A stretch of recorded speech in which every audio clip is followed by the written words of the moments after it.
Hello dear students, welcome to physics time. हम कर रहे हैं काइनेमेटिक्स क्लास 11th की। आज की वीडियो में हम टॉपिक डिस्कस करेंगे इंस्टेंटेनियस स्पीड एंड वेलोसिटी। मैंने लास्ट वीडियो में एवरेज वेलोसिटी, एवरेज स्पीड के कुछ न्यूमेरिकल्स करवाए थे और साथ में इस इंस्टेंटेनियस स्पीड और वेलोसिटी का कॉन्सेप्ट स्टार्ट किया था। पर इस वीडियो में हम उसको थोड़ा सा रिपीट करके छोटा सा एक टॉपिक समझाया था लास्ट वीडियो में। तो आज हम स्टार्ट करेंगे, इसके रिलेटेड बहुत सारे न्यूमेरिकल्स करेंगे और इसे नेक्स्ट टॉपिक इंस्टेंटेनियस एक्सीलरेशन भी कंप्लीट करेंगे। ठीक है, तो first, what is the meaning of word instantaneous? Instantaneous का मतलब होता है इंस्टेंट। इंस्टेंट मतलब एक पल पे, किसी पर्टिकुलर टाइम पे कोई चीज निकालनी है आपको। इंस्टेंटेनियस पोजीशन हो सकती है, मतलब आपके पास पोजीशन की कोई ना कोई इक्वेशन दी होगी, s = 3t + 5 समथिंग। ठीक है, तो इसका मतलब आपको क्या दिया? Find instantaneous position at t = 3 second, या इंस्टेंटेनियस लिखेंगे find position at t = 3 second, मतलब 3 सेकेंड पे उसकी पोजीशन कहाँ है, तो उस चीज को हम क्या बोलते हैं? Instantaneous position. एक पर्टिकुलर टाइम पे कोई चीज हो।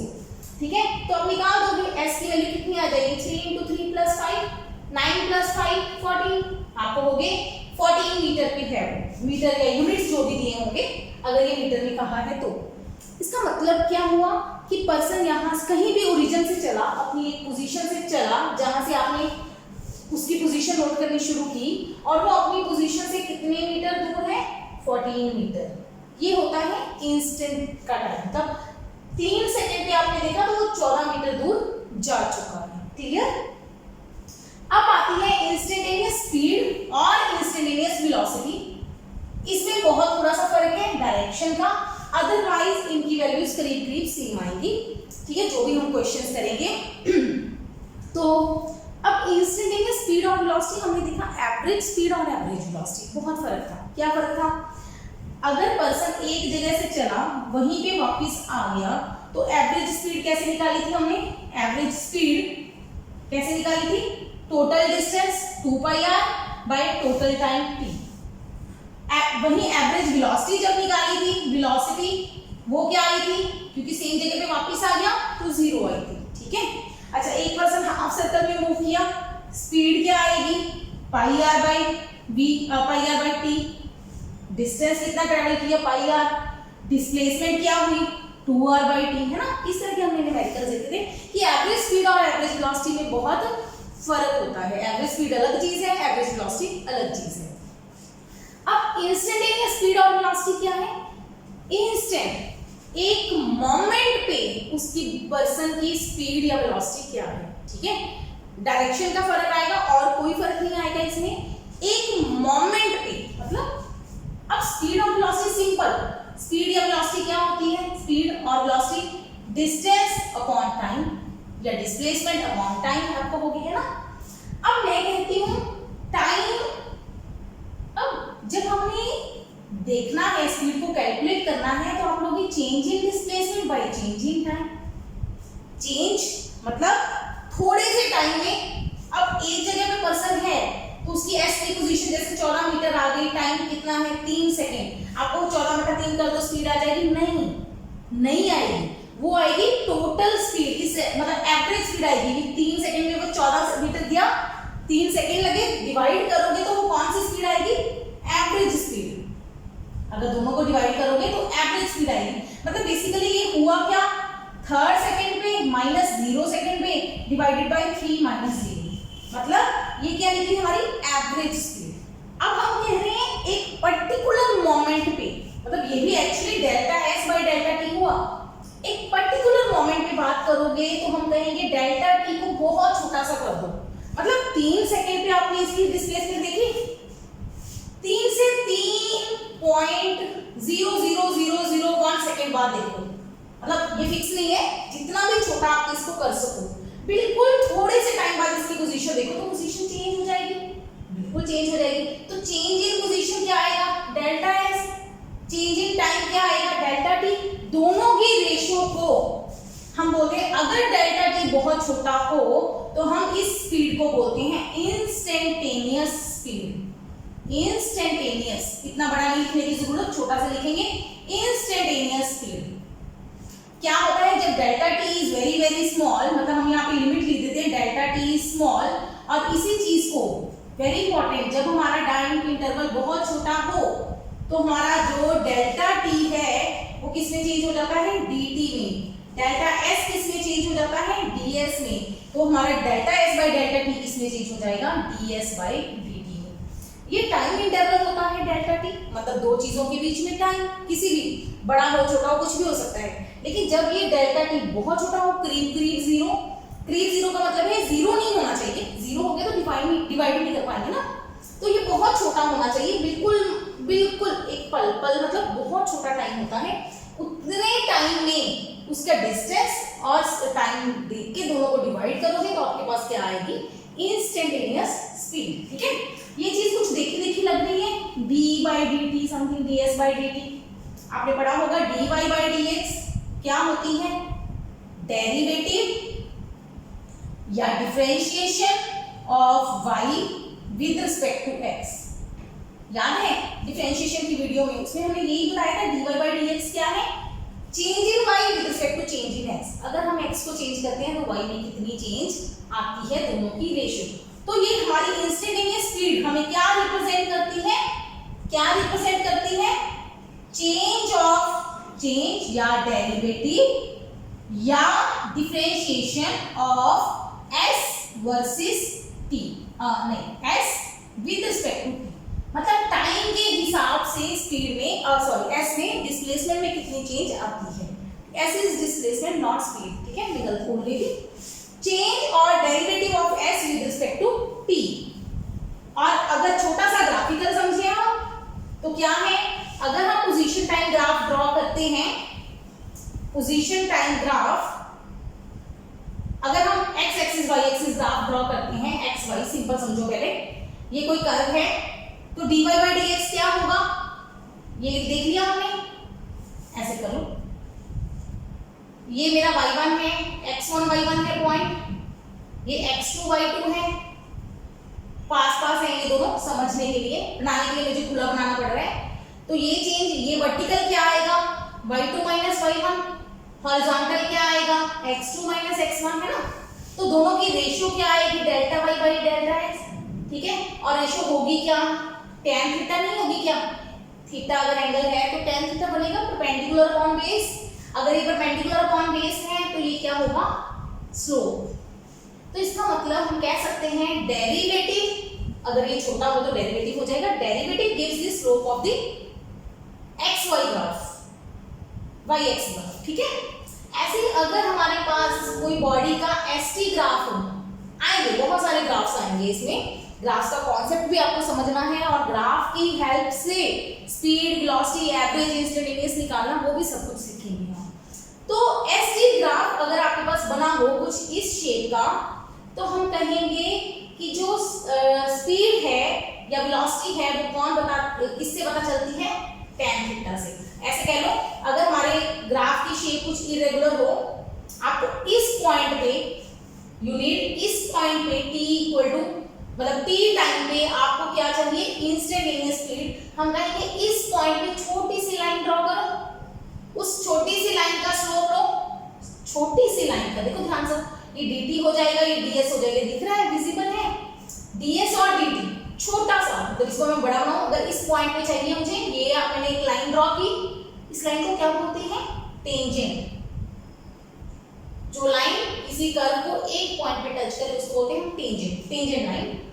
उसकी ds dt निकालो, ds निकालो, दोनों को डिवाइड कर दो, ये डिवाइड करके क्या बनी, स्पीड या वेलोसिटी। कौन सी स्पीड या वेलोसिटी, इंस्टेंटेनियस स्पीड और वेलोसिटी, है ना। और ये है क्या, स्लोप ऑफ द लाइन। तो हम कह सकते हैं व्हाट इज इंस्टेंटेनियस स्पीड और velocity, it is the instantaneous speed और वेलोसिटी क्या है, डेरिवेटिव तो है ही है, साथ में क्या बता रही है, slope of st graph at any time. जिस टाइम पे बात करोगे उस टाइम इसकी स्लोप हमें क्या बताएगी, इंस्टेंटेनियस स्पीड और वेलोसिटी। स्लोप से हमें बहुत अच्छी चीज मिलती है, अगर हमें स्लोप पता चल जाए, इंस्टेंटेनियस स्पीड पता चल जाए, स्लोप से पता चल जाएगी इंस्टेंटेनियस स्पीड। इसका मतलब क्या है, मेरे पास ग्राफ कुछ ऐसा जा रहा है। अब स्लोप मुझे पता है, स्लोप किसके बराबर होती है, tan थीटा के बराबर। अब मैं कहूँ इस टाइम पे देखो स्लोप क्या है, तो आप यहाँ पे एक लाइन टेंजेंट ड्रॉ करो, इसकी स्लोप देखो, अंदाजा लगा लो थीटा एंगल। अच्छा फिर इस पॉइंट पे देखो, अब स्लोप देखो थीटा एंगल। अब इस पॉइंट पे देखो, अब टेंजेंट तो लगाते हैं ना, तीनों थीटा एंगल को कंपेयर करो, थीटा बढ़ रहा है कि कम हो रहा है, थीटा बढ़ रहा है कि कम हो रहा है, थीटा कम हो रहा है। सोच सकते हो ना, ये एंगल बड़ा है, ये छोटा हो गया, ये और छोटा हो गया, थीटा डिक्रीज कर रहा है। अगर थीटा डिक्रीज करता है तो tan थीटा बढ़ता है कि कम होता है, थीटा के बढ़ने से। ऐसे ही सिंपल, tan 0 होता है, tan 45 1 होता है, tan 90 इंफिनिटी होता है ना, कुछ ऐसी होती है वैल्यूज। मतलब एंगल बढ़ने से tan थीटा बढ़ता है, एंगल कम हो रहा है तो tan थीटा भी क्या हो रहा होगा, डिक्रीज। tan थीटा डिक्रीज हो रहा है मतलब स्लोप डिक्रीज। अगर स्लोप कम हो रही है तो इसका मतलब speed is decreasing, speed is decreasing, मतलब पर्सन की स्पीड कम हो रही है। इंटरेस्टिंग। तो इसका मतलब हमारे पास बहुत अच्छा कॉन्सेप्ट आ गया कि अगर ग्राफ ऐसा हो तो स्पीड क्या होती है, कम होती है। अच्छा इसी ग्राफ को थोड़ा सा चेंज करते हैं, हम बनाते हैं ग्राफ ऐसा। अब देखो इस पॉइंट पे ये टेंजेंट, पहले टेंजेंट ड्रॉ करो, एक्स एक्सिस ड्रॉ करो हर जगह पे, फिर इस पॉइंट पे टेंजेंट एक्स एक्सिस, फिर इस पॉइंट पे टेंजेंट एक्स एक्सिस, अंदाजा ही लगाना है, थीटा थीटा थीटा। बताओ थीटा बढ़ रहा है कि कम हो रहा है, सोचो, छोटा है बड़ा, बड़ा बढ़ रहा है, थीटा इंक्रीजिंग, एरो ऊपर लगा दिया, इंक्रीज हो रहा है, नीचे एरो मतलब डिक्रीज हो रहा है, tan theta increasing, slope increasing. और स्लोप हमें क्या बताती है, स्पीड। या स्पीड किससे पता चलती है, स्लोप से। स्लोप बढ़ रही है तो स्पीड बढ़ रही है। कौन सी स्पीड बढ़ रही है, इंस्टेंटेनियस स्पीड, मतलब हर टाइम पे स्पीड बढ़ रही है पहले से। तो क्या कोई, ये एसटी ग्राफ की बात हो रही है, तो क्या कोई कांस्टेंट स्पीड का ग्राफ भी बनेगा जिसमें स्पीड कांस्टेंट हो? बिल्कुल। अगर आप बिल्कुल स्ट्रेट लाइन लगा लो तो सोचो हर पॉइंट पे थीटा, हर पॉइंट पे थीटा, स्ट्रेट लाइन है, टेंजेंट ड्रॉ करने की जरूरत नहीं है, टेंजेंट कर्व पे ड्रॉ करने की जरूरत होती है, स्ट्रेट लाइन पे टेंजेंट खुद ही होता है। हर पॉइंट पे थीटा क्या है, सेम, थीटा सेम है, स्लोप सेम है, इसका मतलब स्पीड क्या है, कांस्टेंट। क्लियर? अच्छा अब एक लास्ट चीज मुझे बताओ, ये डायग्राम क्लियर हो गए? ठीक है, ये कॉन्सेप्ट्स हैं, नोट करने हैं कर लो। वैसे हम ग्राफ्स पे हमारे पास बहुत सारे ग्राफ्स आएंगे, ST graph, VT graph, eighty graph पढ़ेंगे हम। एक क्या है, एक्सेलरेशन, उसके बारे में भी आज डिस्कस करेंगे। अच्छा अब ये बताओ मुझे, इस ग्राफ की स्पीड क्या है, कांस्टेंट है कि वेरिएबल है? एसटी ग्राफ की बात हो रही है। इस ग्राफ की स्पीड कांस्टेंट है कि वेरिएबल है? कांस्टेंट है, लेकिन है क्या, कितनी होगी? एक्स एक्सिस के या टाइम एक्सिस के पैरेलल जब ग्राफ हो तो उसका एक्स एक्सिस के साथ, खुद के साथ एंगल क्या बनेगा, जीरो। एंगल जीरो मतलब स्लोप tan थीटा हो गई, tan 0 0 होता है, स्लोप 0 मतलब वेलोसिटी या स्पीड 0। इसका मतलब पार्टिकल किस पे हुआ, या body is at rest, body किस पे है, रेस्ट पे, बॉडी रुकी हुई है, रेस्ट पोजीशन पे है। समझिए बात, वेरी इंपॉर्टेंट। देखो वैसे भी पता चल रही है इसकी पोजीशन क्या है, कांस्टेंट, पोजीशन हिल ही नहीं रही, मतलब बॉडी वहीं की वहीं खड़ी है। तो हमारा ये कॉन्सेप्ट आपको डेफिनेटली समझ आ गया होगा कि इंस्टेंटेनियस स्पीड और velocity can be find out by using the slope of the graph. ठीक है, स्लोप ऑफ द ग्राफ से हम किसी भी बॉडी की स्पीड या वेलोसिटी फाइंड आउट कर सकते हैं। तो ये जो मैंने अभी तक डिस्कस किया, this is the physical significance of speed और वेलोसिटी। ठीक है, फिजिकल मीनिंग है, पोजीशन टाइम ग्राफ की स्लोप हमें बताती है स्पीड और वेलोसिटी ऑफ द, किसकी वेलोसिटी, बॉडी की, किसी भी बॉडी की जो मूव कर रही है। क्लियर? आई थिंक यहाँ तक कॉन्सेप्ट सबको समझ आ गया है। अब बात आती है क्वेश्चन करने की। तो क्या क्वेश्चन में अगर हमारे पास कोई भी क्वेश्चन दिया हो, ले लेते हैं एक एग्जांपल। मान लो आपके पास क्वेश्चन दिया है s इज इक्वल टू, हमने अभी लिया था 3t + 5, तो इसकी स्पीड निकालने के लिए क्या हम पहले इसका कर्व ड्रॉ करेंगे, फिर इसकी स्लोप लेंगे? क्या हम इस तरीके से करेंगे? नहीं, हम इसीलिए हमें इंस्टेंटेनियस स्पीड का फॉर्मूला निकालना है डेरिवेटिव। हम इसका ग्राफ बना के सॉल्व नहीं करेंगे।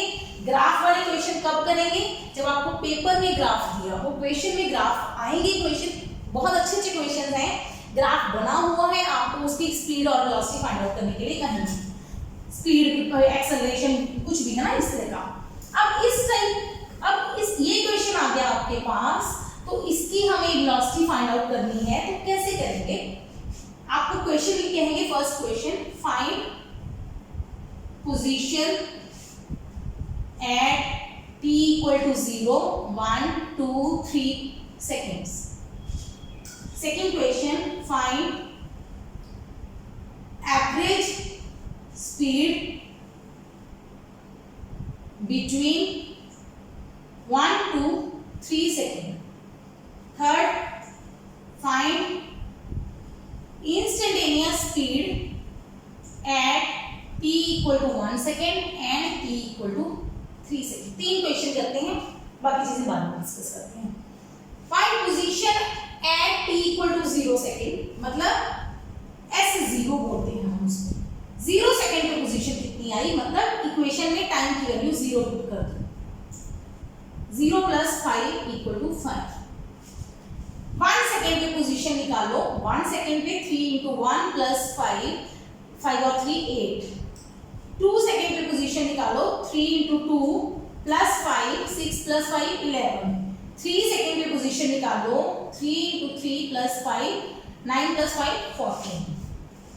चलिए थोड़ा सा इसका ग्राफ नहीं बनाएंगे, हम बनाएंगे इसका लाइन पे, मतलब बॉडी कैसे चल रही है ऐसे समझेंगे इस चीज को।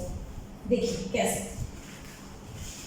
सी पहले इनिशियली ये मेरी एक्सिस है, मैं मान रही हूँ एक्स एक्सिस पे चल रही है बॉडी, ये 0 पोजीशन है, ठीक है। जब टाइम 0 है, मतलब जब आपने नोट किया तो बॉडी 5 पे है, मतलब ओरिजिन पे बॉडी नहीं है। डिस्टेंस हमने कहीं और से मेजर किया है, डिस्टेंस घर से चला है, वो घर से चलता हुआ बंदे ने मार्केट जाना है, ठीक है, और आप यहाँ पे आपको कोई दोस्त मिल गया ए पॉइंट पे, आप यहाँ पे खड़े हो गए, ठीक है। आपको घर से मम्मी ने सामान लेने भेजा, आप ओरिजिन से चले, घर से चले, ये आपका घर है। रास्ते में एक पॉइंट पे, कहाँ पे, 5 मीटर दूर, घर से 5 मीटर चलने के बाद आपको यहाँ पे एक दोस्त मिल गया, आप वहीं पे खड़े हो गए। पहले आपने टाइम यहाँ से स्टार्ट किया होगा, है ना, चलो वो तो भूल गए आप। अब आपने टाइम देखा कि टाइम 9 बज गए हैं, घड़ी पे 9 बज गए हैं, तो 9 बजे आपने टाइम नोट किया, तो ये आपका टाइम 0 हो गया। जब से आपने अपना एक्सपेरिमेंट या अपना कोई भी मोशन स्टार्ट किया है, मतलब मोशन स्टार्ट नहीं, मतलब जहां से आपने ऑब्जर्वेशन स्टार्ट की है, तो आपने देखा बातें करते करते पहले 8 बजे चले थे, 9 बज गए, 1 घंटा तो बातें करते रहे, तो आपने उस टाइम को 0 सेट कर दिया कि अब मुझे 5 मिनट में वापस आना है, समझ गए, या 10 मिनट में वापस आना है। तो टाइम इक्वल टू 0 पे आपकी पोजीशन क्या है, 5। 1 सेकेंड बाद, 1 सेकेंड बाद आप कितनी दूर पहुंच गए, 8 मीटर, मतलब ओरिजिन से 8 मीटर, मतलब ये बीच में कितना डिस्टेंस ट्रेवल कर गए आप, 3 मीटर 1 सेकेंड में, है ना। फिर दूसरे सेकेंड में टाइम इक्वल टू 2 पे आप कहां पहुंच गए, 11 मीटर, पहले 8 था तो 3 मीटर और चल गए, है ना। फिर थर्ड सेकेंड पे आप फाइनली कहां पहुंच गए, 14 पे, मतलब ये टोटल डिस्टेंस 14 है बेटा, तो इसका मतलब ये बीच वाला डिस्टेंस कितना हुआ, 3। कैलकुलेट कर लोगे ना, 3 मीटर आप बढ़ रहे हैं। सोचो, कॉन्सेप्ट को समझे, तो हर टाइम पे देखो 0 से 1 के बीच में, अगर मैं देखूं 0 से 1 के बीच में कह रही हूं, तो ये कौन सी स्पीड हुई, एवरेज स्पीड बिटवीन 0 and 1। 0 और 1 के बीच में एवरेज कितना डिस्टेंस ट्रेवल किया, 3 मीटर। कितना टाइम लगा, 1 सेकेंड, तो स्पीड क्या हुई, 3/1, 3 मीटर पर सेकेंड। अगले 1 मीटर 1 सेकेंड में 1 से 2 के बीच में टाइम कितना लगा, 1 सेकेंड। डिस्टेंस कितना ट्रेवल किया, 3 मीटर, तो स्पीड क्या हुई, 3/1, फिर 3 मीटर। अच्छा, इधर क्या हुई, फिर से 3 मीटर, चेक करना, ठीक है। लेकिन हमारा क्वेश्चन ये नहीं है, पहला पार्ट हमारा क्लियर हो गया, बिल्कुल ठीक है, ये फर्स्ट पार्ट का सॉल्यूशन है, find position at different time intervals. अब सेकंड पार्ट क्या है, यहीं से स्टार्ट करेंगे। सेकेंड पार्ट क्या है, find average speed between t equal to 1 to t equal to 3। तो इस टाइप के क्वेश्चन को क्या करना है, अब पेपर में लाइन थोड़ी ड्रॉ करके दिखाओगे, आपको करना क्या है, एवरेज निकालनी है। तो थर्ड की डिस्प्लेसमेंट माइनस फर्स्ट की displacement by time in third by time in one. मतलब एक्चुअली फॉर्मूला में क्या होता है, ऐसे कह सकते हैं हम s dash minus s divided by t dash minus t, ऐसे कह सकते हैं, बात कर सकते हैं। Final position minus initial position, final time minus initial time. तो s डैश क्या हो गया, थर्ड सेकंड में डिस्प्लेसमेंट माइनस फर्स्ट सेकंड में डिस्प्लेसमेंट, थर्ड सेकंड पे टाइम माइनस फर्स्ट सेकंड पे टाइम। थर्ड सेकंड में डिस्प्लेसमेंट कितनी है 14, फर्स्ट सेकंड में डिस्प्लेसमेंट कितनी है 8 डिवाइडेड बाय टाइम कितना है 3 माइनस 1, ऐसे 14 माइनस 8 हो गई 6 बट 2 3 मीटर पर सेकंड। तो हमारी बॉडी की एवरेज स्पीड क्या है 3 मीटर पर सेकंड। कब कब कब 1 से 3 सेकंड के बीच में, 1 से 3 के बीच में 3 मीटर पर सेकंड है, 1 से 2 के बीच में बाय चांस ये भी 3 मीटर थी, हर बार 3 मीटर पर सेकंड ही इसकी एवरेज स्पीड आएगी बाय चांस। क्वेश्चन कब आऊंगी अभी जिसमें ये स्पीड्स डिफरेंट होंगी, एवरेज अलग आएगी, इंस्टेंटेनियस अलग आएगी। अच्छा, थर्ड क्वेश्चन है इंस्टेंटेनियस स्पीड। अब इंस्टेंटेनियस निकालने के लिए क्या करेंगे हम स्पीड का पोजीशन का टाइम के साथ डेरिवेटिव लेंगे ds बाय dt। डेरिवेटिव लेना आता है, ये भी करवाना पड़ेगा, वैसे मैंने वीडियो पूरी बनाई हुई है डेरिवेटिव की, एक बार डेरिवेटिव के रूल जरूर सीख लो, ठीक है। लिंक डिस्क्रिप्शन में है, बेसिक मैथमेटिक्स फॉर फिजिक्स, उसमें ट्रिग्नोमेट्री भी है, डेरिवेटिव भी है और इंटीग्रेशन भी है, जितना फिजिक्स में यूज होगा। मैथ्स में जो बच्चे मैथ्स पढ़ेंगे +2 में आपको बहुत डिटेल में आएंगी ये चीजें, ठीक है। पर इसमें +1 में आप मैथ्स में डेरिवेटिव नहीं पढ़ के चुके हो, तो उसके लिए मैंने फिजिक्स वाला डेरिवेटिव बना दिया है। मैथ में तो +1 में है ही नहीं, +2 में पढ़ लिया, ठीक है। तो उस वीडियो को जरूर देख लेना एक बार। तो अब डेरिवेटिव लेते हैं हम ds बाय dt।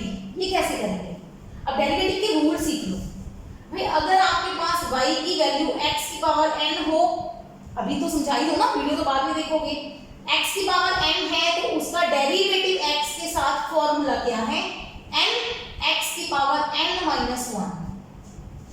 अगर मतलब पावर आगे आ जाती है, x की पावर 1 कम हो जाती है। अगर y इक्वल टू खाली x हो तो dy बाई dx सोचा जाए तो y और x बराबर है तो dx बाई dx आ गया, सेम चीज है तो 1 आना चाहिए। पर हम पावर रूल लगा के देखते हैं क्या आंसर सेम आता है, बिल्कुल 1 नहीं आएगा। पावर कितनी है x की पावर 1 आ गए, x की पावर 1 माइनस 1 0 और 1 आंसर आ गया, बिल्कुल ठीक है।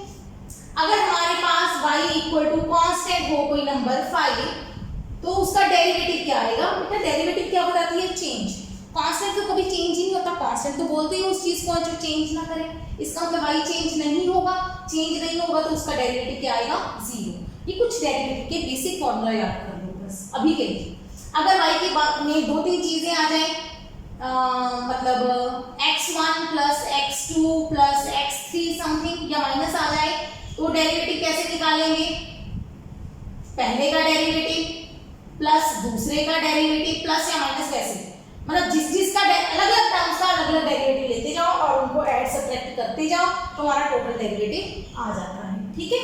कुछ आइडिया हुआ, नहीं आइडिया हो रहा तो इस वीडियो को पॉज करो, वापस जाओ डेरिवेटिव वाली वीडियो में, एक बार उसको सीखो अच्छे से। ये वीडियो बाद में देख लेना फिर अगर आपको यहाँ से इतना आइडिया नहीं हुआ तो। आइए ये मैं निकालू, ऊपर वाला थोड़ा सा मुझे बोर्ड चाहिए खाली।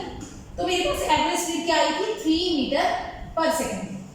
हाँ जी, तो इसका हम डेरिवेटिव लेंगे, क्या है टर्म 3t + 5। देखिए इसका डेरिवेटिव कैसे लेना है, 3 और t दो टर्म में है, 3 कांस्टेंट है, कांस्टेंट को कुछ नहीं कहना। एक चीज और बता दूं फिर, अगर y इक्वल टू हमारे पास हो a x की power n minus n, a क्या है कांस्टेंट, तो डेरिवेटिव कैसे लेंगे, a को छोड़ देंगे, n x का डेरिवेटिव लेंगे। डेरिवेटिव किसका लेना होता है, वेरिएबल का जो चेंज करता है, जो कांस्टेंट है। अगर खाली कांस्टेंट हो, सिर्फ कांस्टेंट हो तो डेरिवेटिव 0, अगर कांस्टेंट अकेला नहीं है, साथ में वेरिएबल है, तो कांस्टेंट को कुछ नहीं कहना, उसको बेचारे को साइड पे लगा देना है। तो मैंने क्या किया, अब मेरे को डेरिवेटिव किसके साथ लेना है, टाइम के साथ। तो मेरे पास वेरिएबल कौन है, टाइम। एस और टाइम दोनों वेरिएबल हैं, ठीक है। अच्छा 3 को छोड़ा, t का डेरिवेटिव पे पावर रूल लगाएंगे, मल्टीप्लाई 1 t की पावर 0, सही है। x की पावर n का डेरिवेटिव, n आगे x की पावर n माइनस 1 आगे t की पावर 0, ठीक है। सिंपल t का डेरिवेटिव dt बाई dt होगा, तो आंसर आएगा 1। सिंपल t का डेरिवेटिव क्या आएगा, dt बाई dt मतलब 1 प्लस 5 अकेला है, उसका डेरिवेटिव 0। जो अकेला है कांस्टेंट उसका 0, अगर कांस्टेंट के साथ कुछ लगा है तो कांस्टेंट को छोड़ना है, बाकी टर्म का डेरिवेटिव ले देना है। तो आंसर क्या बना, 3 + 0 3 मीटर पर सेकंड। यूनिट्स जरूरी होंगे, यूनिट यहाँ पे भी बताए होने चाहिए, ये मीटर में है, ठीक है। तो इंस्टेंटेनियस स्पीड क्या हुई, 3 मीटर पर सेकंड। हमने देखा हर टाइम पे। अच्छा मैंने पूछा था इंस्टेंटेनियस स्पीड निकालो t = 1 सेकंड में। अब इंस्टेंटेनियस स्पीड के फॉर्मूला में t आया ही नहीं, तो instantaneous speed at t = 1 second 1 पे निकालनी है तो भी कितनी है, 3 मीटर पर सेकंड। 3 पे निकालनी है तो भी कितनी है, 3 मीटर पर सेकंड। हर टाइम पे इंस्टेंटेनियस स्पीड और एवरेज स्पीड क्या आ रही है, सेम आ रही है। कुछ आइडिया हो, नहीं आइडिया हो ना, ये मतलब डिफरेंट वाले में ज्यादा समझ आएगा। एक बार क्वेश्चन समझ आया, एवरेज बोला है तो टोटल डिस्प्लेसमेंट मतलब क्या निकालेंगे हम, final position minus initial position divided by time. अगर आपको बोला है इंस्टेंटेनियस निकालो तो डेरिवेटिव ले देना है, इससे आपकी इंस्टेंटेनियस स्पीड या वेलोसिटी आ जाएगी। एक बार एक क्वेश्चन को नोट करो, इसी क्वेश्चन को फिर मैं चेंज करती हूँ, बढ़िया सा क्वेश्चन बनाते हैं। एक t³ minus 6t² plus 9t, ऐसे लिखते हैं क्वेश्चन। हाँ एक ना और स्टूडेंट्स को, मेरे को भी होती थी कंफ्यूजन कि अगर मैं दोनों के डायमेंशंस चेक करूं तो डायमेंशन सेम नहीं आएंगे। फर्स्ट चैप्टर में हमने पढ़ा है डायमेंशन एनालिसिस, इक्वेशन तभी सही होती है जब दोनों साइड के डायमेंशन सेम हो। तो ये क्या हो गई, ये क्या हो गई, तो ये क्वेश्चन एक्चुअली क्या है, दिस इज नॉट इक्वेशन, ये इक्वेशन नहीं। इक्वल का साइन दिया, इक्वेशन तो बनेगी नहीं। इक्वेशन का मतलब क्या है, पोजीशन टाइम पे डिपेंड करती है but not in a formula, formula पे बेस नहीं है पोजीशन और टाइम। अदरवाइज ये क्या है, फंडामेंटल है, फंडामेंटल एक दूसरे पे डिपेंड नहीं करते, ठीक है। ये क्या है, सिर्फ अलग अलग टाइम पे पोजीशन नोट की और उसकी एक क्या बना दी, एक रिलेशन बना दिया। मतलब ये बेसिकली डायमेंशनल के हिसाब से नहीं बनाया होता। अब क्वेश्चन को रिपीट करते हैं, find position at different time, find average speed and average velocity. करें इसको, ये बढ़िया क्वेश्चन है, थोड़ा सा 3 सेकंड के लिए मुझे टाइम लगेगा। चलो इक्वेशन करते हैं, t = 0 पे, 0 - 0 + 0 मतलब 0 पे है, ठीक है। इनिशियली बंदा किस पे है, घर से चला है तो रास्ते में कोई दोस्त नहीं मिला, वो 0 पोजीशन पे है, ठीक है। अब मैं इस उससे बना ग्राफ देते हैं, अभी 1 पे देखते हैं। 1 पे क्या आएगी, 1 - 6 + 9 क्या हुआ, 9 और 1 10, ठीक है ना कैलकुलेशन, 10 - 6 4। तो घर से 4 मीटर दूर चला गया, 1 सेकंड बाद। 2 सेकंड बाद कहाँ होगा, 2 की power 3 8 minus 2 2 4 4 6 24 plus 9 2 18, 2 metre. s = 3 पे क्या होगी, 3 3 9 27 माइनस 54 प्लस 27 0। अच्छा s = 4 पे भी निकालते हैं, काम करते हैं हम यहाँ पे 4 सेकंड पे भी निकालते हैं। इसमें बड़ा अच्छा क्वेश्चन बनाऊंगी अभी, पहले ये समझ लो। 4 सेकंड पे भी पोजीशन देखो, इसकी क्या होगी, 64 माइनस 96 प्लस 36 कितना होना, 100 माइनस 6। ओह वाह क्या क्वेश्चन बना है, सोचो क्या हो रहा है। ये है आपका घर, अरे घर नहीं जा रहा है ना, कहीं भी रह रहे हो वहीं से देख लो। टाइम = 0 पे, आपको घर पे बिल्कुल 0 पोजीशन पे हो।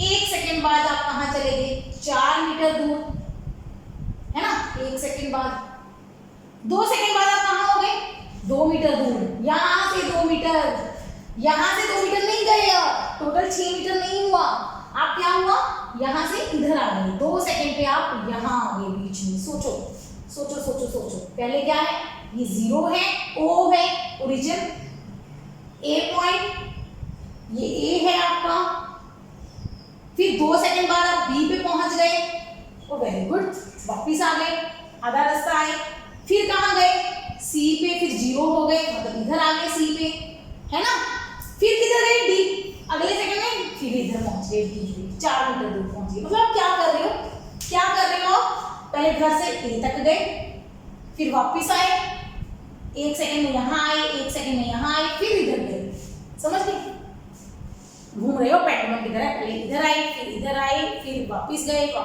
फिर वापिस आए। समझ, इस तरह से हो रही है आपको कुछ आइडिया होगा।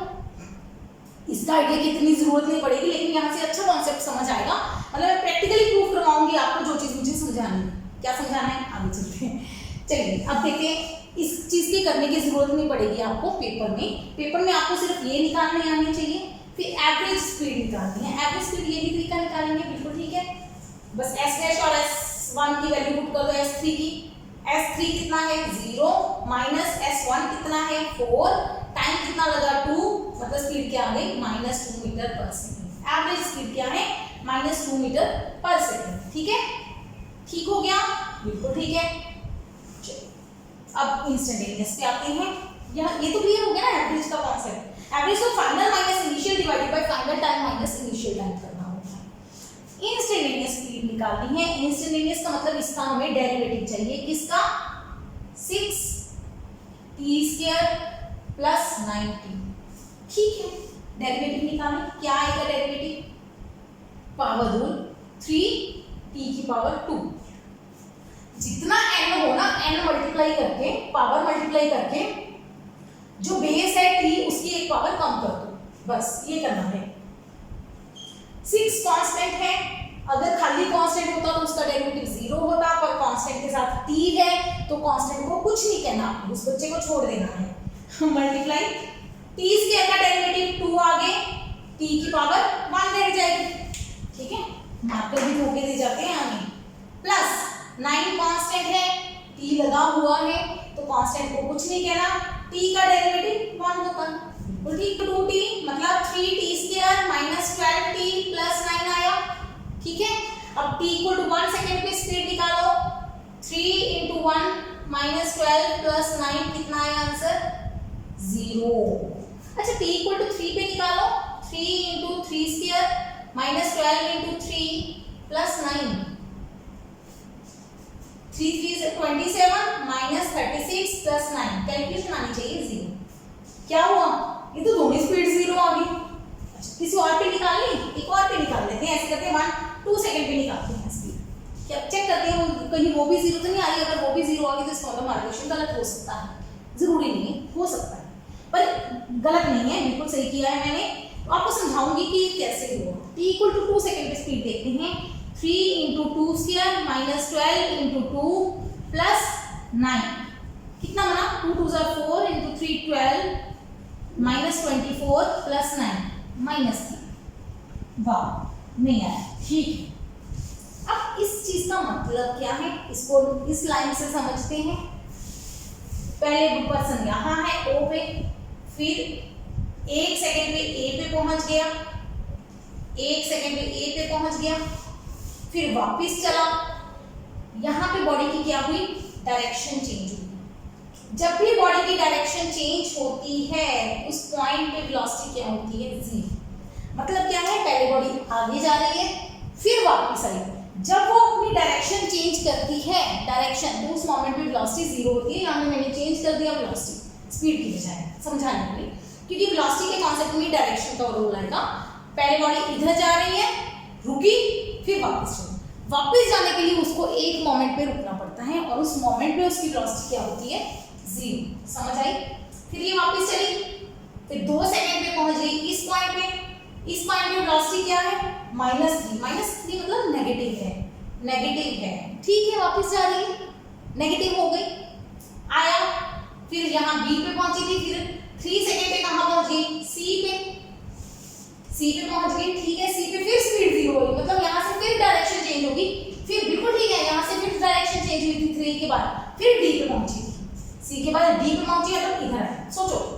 पहले इधर थी, पॉजिटिव में जा रही है 1 सेकेंड तक, फिर वापस चली 2 सेकेंड, वापस चली 3 सेकेंड, 3 पे फिर आगे चली। समझिए, तो जिस मोमेंट पे वेलोसिटी जीरो होती है उस मोमेंट पे डायरेक्शन ऑफ मोशन चेंज होता है। एक बार ये कॉन्सेप्ट समझ आया, इसको नोट करो। इसी क्वेश्चन को आगे बढ़ाते हैं थोड़ा सा, और ये एक बार नोट करो, ठीक है। अब क्या है, क्वेश्चन आ जाता है पेपर में, ये तो हो गया, ठीक है, फाइंड इंस्टेंटेनियस स्पीड कह दिया तो कर दिया हमने। अब मैं इस क्वेश्चन को चेंज करती हूँ, अब हमें कहते हैं find the time when v is 0। वो टाइम निकालो जब वेलोसिटी 0 है, ऐसे निकालेंगे when body is at rest. मतलब वो टाइम निकालो जब बॉडी रुकती है, जब बॉडी रेस्ट पे आती है। तो हम क्या करेंगे, हम इंस्टेंटेनियस स्पीड निकालेंगे, कि हम एवरेज नहीं निकालेंगे क्योंकि हमें टाइम नहीं पता। टाइम नहीं पता तो हम कौन सी स्पीड निकालेंगे, इंस्टेंटेनियस स्पीड जो हम निकाल के चुके हैं 3t² - 12t + 9, ये है। अब हमें कहा है body is at rest, body is at rest, इसका मतलब वेलोसिटी क्या होगी, 0। वेलोसिटी क्या होगी, 0। वेलोसिटी को 0 पुट कर दो, 3t² - 12t + 9 = 0। 3 common, t² - 12 + 9, sorry 3 common निकाल लिया, 4t + 3 = 0। तो इसका मतलब क्या हुआ, t² - 4t + 3 = 0। हाँ जी, इसके फैक्टर बना लीजिए, आते हैं फैक्टर बनाने, मैथ सीखो, है ना। मैथ के बिना फिजिक्स नहीं हो सकती। Physics is king of sciences, then math is queen of sciences, ठीक है। चलो, t² - 4t इसके फैक्टर बनेंगे, -3t - t + 3 = 0। ये 10th क्लास मतलब लोअर क्लासेस का मैथ है, आई डोंट नो 10th में आता है कि प्लस 9th में आता है फैक्टराइजेशन। t - 3 t - 1 0, तो t की वैल्यू 3 आ गई और t की वैल्यू 1 आ गई, 2 आ गई। बिल्कुल ठीक है, हमने चेक किया था 1 सेकंड और 3 सेकंड दोनों पे डिस्प्लेसमेंट वेलोसिटी क्या थी, 0।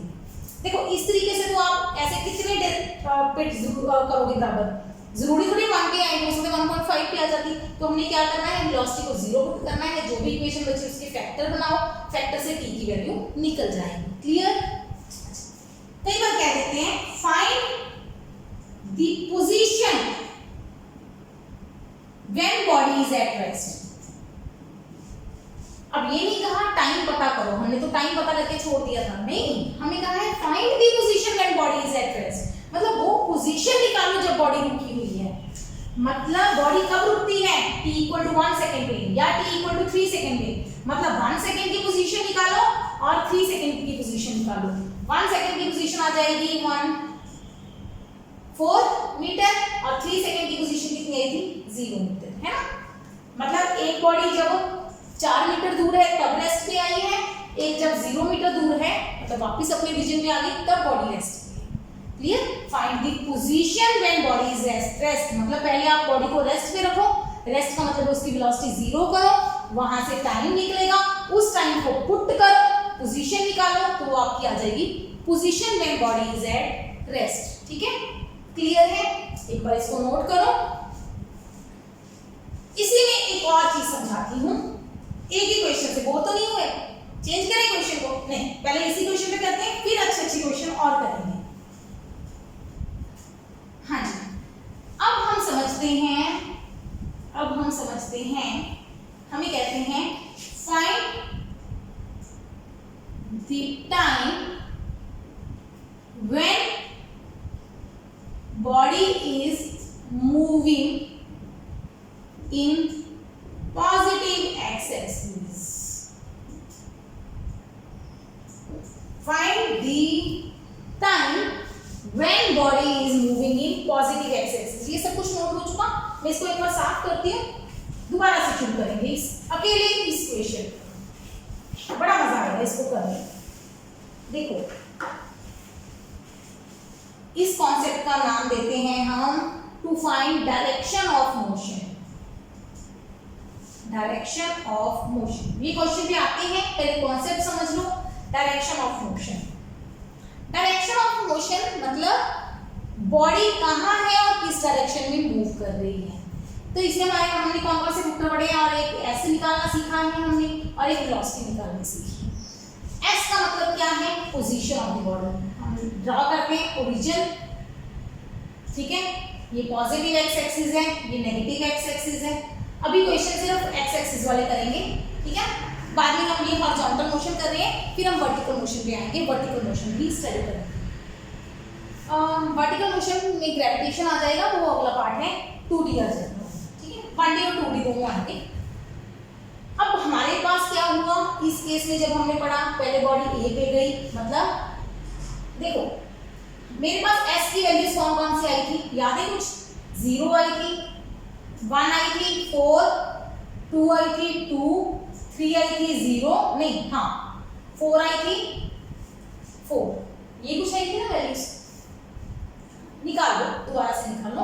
0 माइनस 0 प्लस 0 0, 1 पे आएगी 1 माइनस 6 9 9 10 4, ठीक है, ऐसे आएंगी वैल्यूज। देखो हो क्या रहा है, s की वैल्यू या तो 0 आई है या हमेशा s की वैल्यू क्या आई है, पॉजिटिव। क्या बॉडी हर बार पॉजिटिव एक्सिस में जा रही है? हमने देखा पहले बॉडी O से A गई, फिर B आई, फिर C आई, फिर D, पहले ऐसे, फिर ऐसे ऐसे ऐसे ऐसे ही हो रही है ना। तो कभी बॉडी पॉजिटिव एक्स में जा रही है, कभी नेगेटिव एक्स में जा रही है, पर पोजीशन उसकी नेगेटिव कभी नहीं होगी। इसका मतलब S does not give direction. Direction हमें S से नहीं पता चलती, S हमें डायरेक्शन ऑफ मोशन कभी नहीं बताएगा। S position does not give the direction of motion. मतलब क्या है, आप ओरिजिन ये है आपका, अगर मान लो आपका S नेगेटिव है, मतलब ओरिजिन से पीछे खड़े हो सकता है पीछे से, ये मतलब मैं फ्रेम से बाहर होगी शायद, ओरिजिन से मैं पीछे खड़ी हूँ, ठीक है। हो सकता है मैं आगे जा रही हूँ, तो मतलब ये भी पॉजिटिव एक्स एक्सिस हो सकती है, हो गई। मैं यहाँ खड़ी हूँ, ये मेरा ओरिजिन है, ये ओरिजिन है, मैं यहाँ खड़ी हूँ। अगर मैं आगे जा रही हूँ तो इसका मतलब मैं पॉजिटिव एक्स में जा रही हूँ। अगर मैं वापस जा रही हूँ, यहाँ से इधर जा रही हूँ, तो ये मेरी नेगेटिव मोशन हो गया। ऐसी बॉडी ओरिजिन पे खड़ी है, ओरिजिन से आगे भी जा सकती है, पीछे भी जा सकती है। अच्छा, बॉडी यहाँ पे खड़ी है पॉजिटिव में, बट मैं यहाँ पे खड़ी हूँ, मैं यहाँ से इधर जा रही हूँ तो नेगेटिव है, इधर जा रही हूँ तो पॉजिटिव है।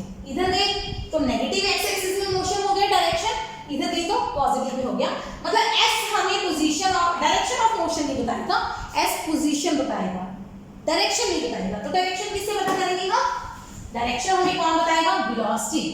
Velocity gives direction of motion. अगर वेलोसिटी पॉजिटिव आई तो पॉजिटिव एक्सिस में मोशन है, अगर नेगेटिव आई तो नेगेटिव एक्सिस में मोशन है। अब वेलोसिटी निकालते हैं अलग अलग टाइम्स पे। हाँ जी, वेलोसिटी का फॉर्मूला क्या बनेगा? 3t² - 12t + 9। अब आपको ये शॉर्टकट आना चाहिए, पेपर में पूरा डिटेल नहीं करेंगे। t³ 3t², डेरिवेटिव की प्रैक्टिस अच्छे से कर लो। 6 है, t² का डेरिवेटिव 2 आगे आ जाएगा, t बचेगा, 6 × 2 हो जाएगा 12t, 9 कांस्टेंट, t का डेरिवेटिव 1। ऐसे करना है चुटकियों में, ठीक है। ये मेरे पास वेलोसिटी आ गई।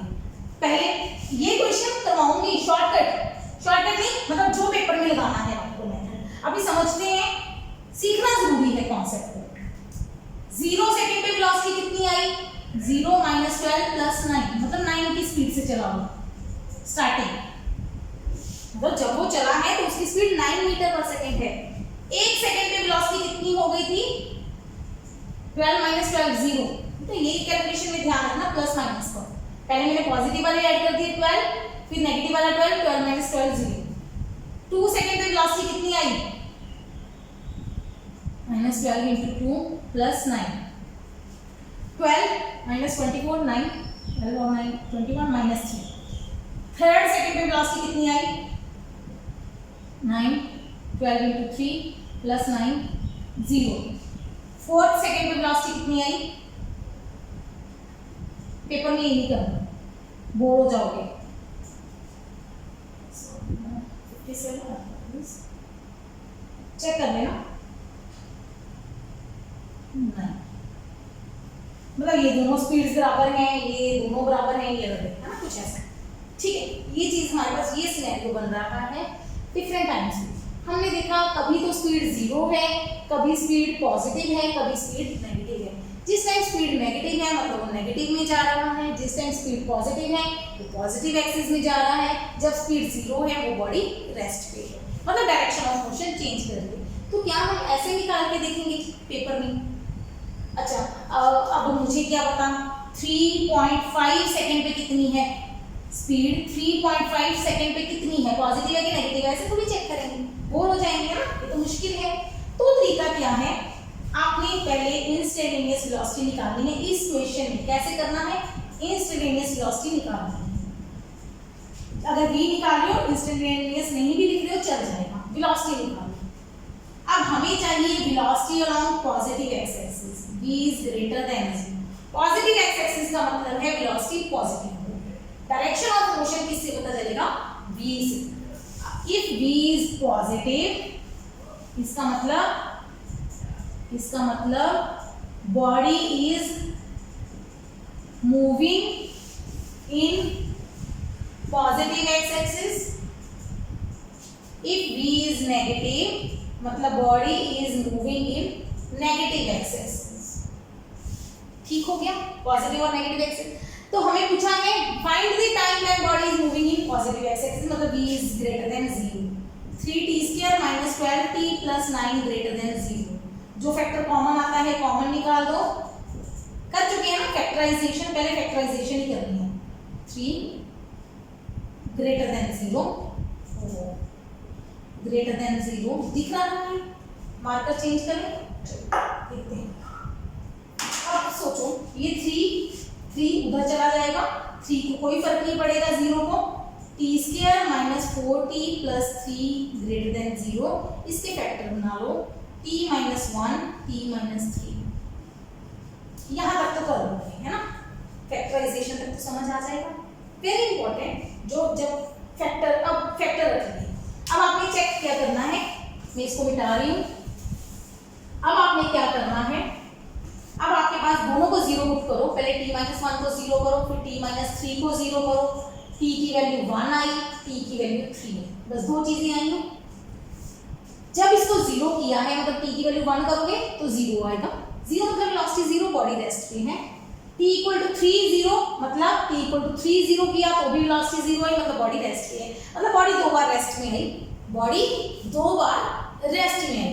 तो इसमें क्या होगा, कभी बॉडी पॉजिटिव एक्स में मूव करेगी, कभी नेगेटिव एक्स में करेगी, डेफिनेटली करेगी। हम देख चुके हैं जब वेलोसिटी पॉजिटिव आ रही है पॉजिटिव एक्स में मूव कर रही है, जब नेगेटिव आ रही है तो नेगेटिव एक्स में मूव करेगी, मतलब दोनों कॉन्सेप्ट आएंगे। तो t = 1 और 3 में आपने क्या केसेस चेक करने हैं, पहले आपने लेना है t < 1, फिर t लेना है 1 और 3 के बीच में, फिर t लेना है 3 से बड़ा। 3 केसेस बनेंगे, 1 और 3, पहले 1 से छोटा, फिर 1 और 3 के बीच में, 1 और 3 के बीच में, फिर 3 से बड़ा। 3 केसेस होंगे, तीनों की बिल्कुल छोटे छोटे से एग्जांपल लेके यहाँ पे पुट करो।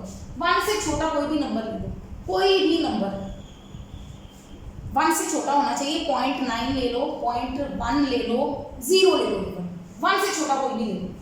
नेगेटिव नहीं लेना, 1 से छोटा लेना है, नेगेटिव भी ले सकते हो, 1 से छोटा लो कोई भी नंबर। मैं 0 ले लूं, 1 से छोटा 0 ले लेते हैं।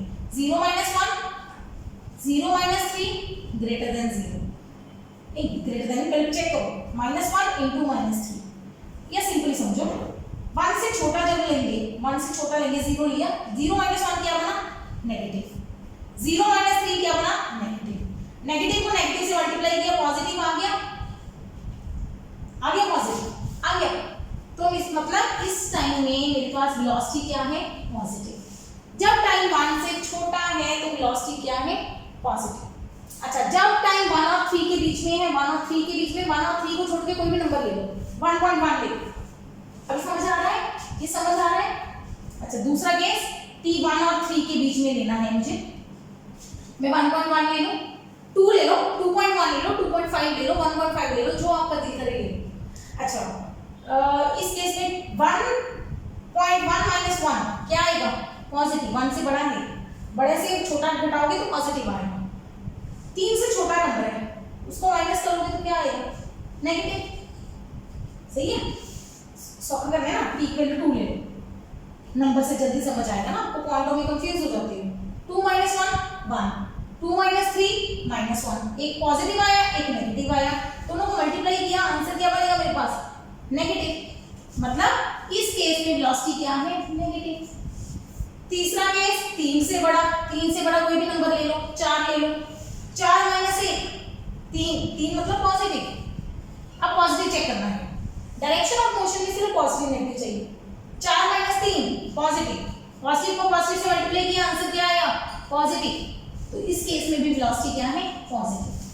तो क्वेश्चन क्या था, find the time when body is moving in positive x axis, when time is less than 1 और time is greater than 3, then v की वैल्यू पॉजिटिव आई है, then v is positive, means body is moving in positive x axis। Wow, हमें पता चल गया कि body हमारी पॉजिटिव एक्स एक्सिस में कब मूव करती है, जब हमारे पास वेलोसिटी पॉजिटिव आती है। और वेलोसिटी पॉजिटिव कब आई, जब टाइम 1 से छोटा हो या 3 से बड़ा हो। मजा आया करने में, आई होप क्लियर हुआ होगा, है ना, था ना इंटरेस्टिंग। ठीक है, ये क्वेश्चन को नोट करो। बिल्कुल हमें पता है जब टाइम 1 और 3 के बीच में है तो वेलोसिटी नेगेटिव है, 2 पे नेगेटिव है, 1 0 पे भी पॉजिटिव है, 1 से छोटा हो गया, 4 पे भी पॉजिटिव है, मतलब 3 से बड़ा हो गया। ठीक है, दोनों टाइम में वेलोसिटी क्या आएगी पॉजिटिव, मतलब बॉडी किस में जाएगी पॉजिटिव एक्स एक्सिस में। अगर क्वेश्चन क्या है नेगेटिव एक्स एक्सिस में कैसे निकालो, नेगेटिव एक्स एक्सिस में क्या वेलोसिटी नेगेटिव होनी चाहिए। वेलोसिटी नेगेटिव कब है, जब 1 और 3 के बीच में है, मतलब फिर हमारा आंसर 1 और 3 के बीच में आ जाएगा, बस खत्म। ऐसे ही निकालनी है जब भी आपको पूछे direction of motion, body positive में कब मूव कर रही है, नेगेटिव में कब। ठीक है, तो आपको वेलोसिटी निकाल के वेलोसिटी ग्रेटर देन 0 कर देनी है अगर पॉजिटिव एक्स एक्सिस चाहिए, नेगेटिव एक्स एक्सिस चाहिए तो लेस देन 0 कर देनी है। 3 फैक्टर चेक करेंगे हमेशा, एक छोटे वाले से कम, पहले छोटा और बड़ा देखो दोनों में से, एक छोटे से कम टाइम, एक छोटे और बड़े के बीच में, एक बड़े से ज्यादा। 3 टाइम में चेक करेंगे, एक बार पॉजिटिव आएगा, एक 2 बार नेगेटिव, या 2 बार पॉजिटिव 1 बार नेगेटिव आएगा। उस हिसाब से आपको पता चल जाएगा आपकी बॉडी पॉजिटिव एक्स एक्सिस में मूव कर रही है या नेगेटिव एक्स एक्सिस में। ठीक है, तो इससे रिलेटेड जितने भी न्यूमेरिकल्स आपको डिस्टेंस वेलोसिटी के मिलते हैं उसको करते रहिए। अब मैंने सोचा था आज एक्सेलरेशन का टॉपिक स्टार्ट कराऊंगी, बट वो हम नेक्स्ट लेक्चर में स्टार्ट करेंगे। Till then keep watching, keep learning and take care.